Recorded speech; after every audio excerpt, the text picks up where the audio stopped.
Thank you for joining us today as we discuss the Shah Bano case, officially known as Ahmed Khan versus Shah Bano Begum. This case is an important landmark if we are trying to understand the current debate around the Uniform Civil Code in India. The Shah Bano case was a landmark case in India that ignited a significant debate about the intersection of religious law and civil rights. This case was heard in the Supreme Court of India in 1985 and had far-reaching implications for the legal status of women in India, particularly Muslim women.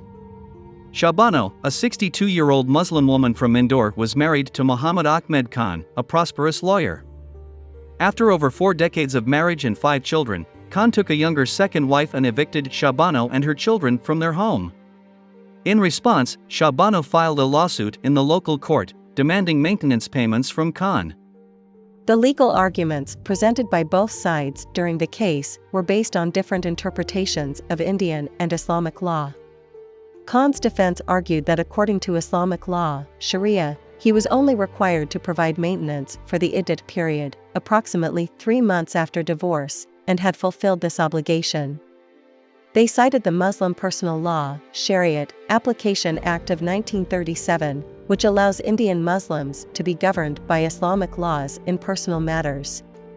Shah Bano's lawyers, on the other hand, argued that Section 125 of the Code of Criminal Procedure should apply.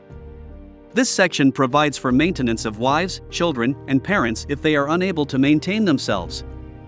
They contended that this law, being a secular law, should apply to all citizens regardless of their religion. They argued that constitutional rights should take precedence over religious laws. The case eventually reached the Supreme Court of India. The 5-judge bench, led by Chief Justice Y.V. Chandrachud, ruled in favor of Shah Bano.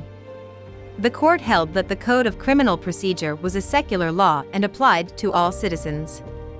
The court also stated that the Muslim Personal Law, Shariat, Application Act of 1937 did not restrict the application of Section 125. The court's decision sparked a massive controversy.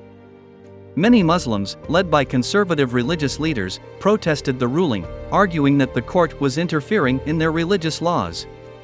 Women's rights groups and secularists, on the other hand, hailed the decision as a step towards gender equality.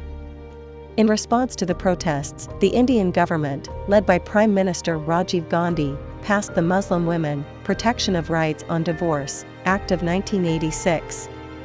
The act effectively overturned the Supreme Court's decision by stating that a Muslim man's financial obligations towards his divorced wife were limited to the iddat period. The passage of this act was a contentious issue in Parliament, with many members opposing it on the grounds of gender equality. The Shah Bano case and its aftermath had a significant impact on Indian society and politics. It highlighted the tension between religious traditions and the push for equal rights for women, and it sparked a broader debate about the role of religion in the laws of a secular country like India. The case also influenced subsequent legal cases and led to increased activism for women's rights. This case, and many others that came after it, have led right to this moment in India's history. While previous administrations have been hesitant to tackle this issue because of fears of alienating minority communities, PM Narendra Modi seems ready to take on this challenge.